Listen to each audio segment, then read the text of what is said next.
نام تاریخ حضور صلی اللہ علیہ وسلم کو نبوت ملنا.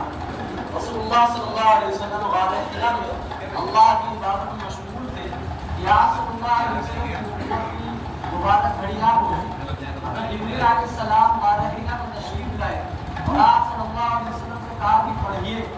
آپ صلی اللہ علیہ وسلم نے جواب دیا کہ میں پڑھا ہوا نہیں ہوں. رسول اللہ صلی اللہ علیہ وسلم فرماتے ہیں کہ اس کے بعد مجھے پکڑ کر دبایا یہاں تک کہ میں نے اس کی تکلیف محسوس کی. پھر مجھے چھوڑ دیا اور کہا کہ پڑھیے.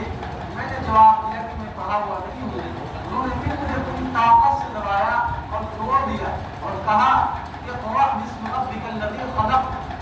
ترجمہ ہے محمد صلی اللہ علیہ وسلم اپنے پروردگار کا نام لے کر پڑھیے جس نے عالم کو پیدا کیا. یہ حضور صلی اللہ علیہ وسلم پر نازل ہونے والی پہلی وحی تھی اور آپ صلی اللہ علیہ وسلم کی نبوت کا پہلا دن تھا. آپ صلی اللہ علیہ وسلم حضرت خدیجہ رضی اللہ عنہا کے ساتھ ورقہ بن نوفل کے پاس گئے جو نصرانیت کے بہت بڑے عالم تھے. انہوں نے اس بات کی تصدیق کی کہ حضرت محمد صلی اللہ علیہ وسلم آخری نبی ہے جن کے آنے کی خبر پہلی کتابوں میں موجود ہے. نمبر 2 اللہ کی قدرت. زمین سے پودا کون اگاتا ہے؟ بیج کو زمین کے اندر دبا دیا جاتا ہے. اس کا قول بہت سخت ہوتا ہے. کچھ بیج اتنے سخت ہوتے ہیں کہ ہم انہیں دانتوں سے بھی نہیں توڑ سکتے.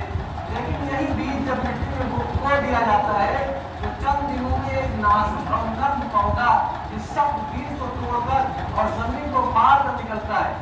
آخر اس سخت بوجھ کو کون توڑتا ہے اور زمین سے پودا کون نکالتا ہے؟ قرآن کریم میں یقیناً اللہ ہی بیجوں اور گٹھلیوں کو توڑتا ہے.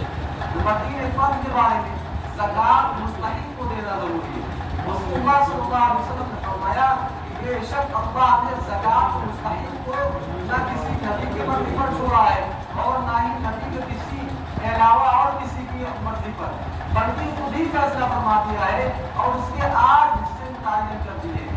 فائدہ زکات کا جو مستحق ہے اسی کو زکات دینا ضروری ہے اور جو زکات مستحق نہیں ہے اگر اس کو دے دیا تو زکات ادا نہیں ہوگی. نمبر 4 سنت کے بارے میں غسل کرنے کا سنت طریقہ. اگر عائشہ رضی اللہ عنہا فرماتی ہے کہ رسول اللہ صلی اللہ علیہ وسلم جنابت کا غسل یعنی فرض غسل فرماتے تو سب سے پہلے ہاتھ دھوتے پھر سیدھے ہاتھ سے بائیں ہاتھ پر پانی ڈالتے پھر استنجا کی جگہ دھوتے پھر جس طرح نماز کے لیے وضو کیا جاتا ہے اسی طرح وضو فرماتے پھر پانی لے کر اپنی انگلیوں کے ذریعے سر کے گالوں کی جڑوں میں داخل کرتے 3 دفعہ دونوں ہاتھ بھر کر ایک کے بعد ترتیب سب پر پانی ڈالتے پھر سارے بدن پر پانی لگاتے اور سب سے آخر میں 2 پاؤں. نمبر 5 ایک اہم عمل کی فضیلت خوف خدا میں رونا. رسول اللہ صلی اللہ علیہ وسلم نے فرمایا کہ جو آدمی اللہ کے ڈر سے روئے اس کا جہنم میں جانا اسی طرح محال ہے جس طرح دودھ کا کھمبوں میں جانا. جس طرح دودھ باہر آ جانے کے بعد کھم میں دوبارہ جانا مشکل ہے اسی طرح اللہ کے ڈر اور خوف سے رونے والے کا جہنم میں جانا مشکل ہے. بچے گناہ کے بارے میں وارثوں کو میراث سے محروم کرنا. رسول اللہ صلی اللہ علیہ وسلم نے فرمایا کہ جو شخص اپنے وارث کو میراث دینے سے بھاگے گا اور اسے میراث سے محروم کر دے گا تو اللہ تعالیٰ قیامت کے دن جنت سے اس کی میراث کو بند کر دے گا. نمبر 7 دنیا کے بارے میں دنیا کی نعمتوں کا خلاصہ. رسول اللہ صلی اللہ علیہ وسلم نے فرمایا کہ دنیا سے جس شخص کو صحت و تندرستی حاصل ہو اور اپنے گھر والوں کی طرف سے اس کا دل مطمئن ہو اور ایک دن کا کھانا اس کے پاس موجود ہو تو سمجھ لو کہ دنیا کی تمام نعمت اس کے پاس موجود ہے. ہمارا آخرت کے بارے میں اہل جنت کی نعمت قرآن پاک میں اللہ تعالیٰ فرماتا ہے کہ بے شک اہل جنت عیش و راحت کے لیے مزے لے رہے ہوں گے اور ان کی بیویاں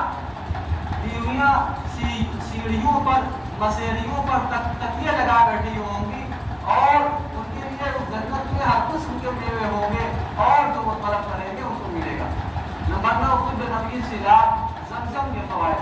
رسول اللہ صلی اللہ علیہ وسلم نے زمزم کے بارے میں فرمایا یہ ایک مکمل خوراک بھی ہے اور بیماریوں کے لیے شفا بخش بھی ہے.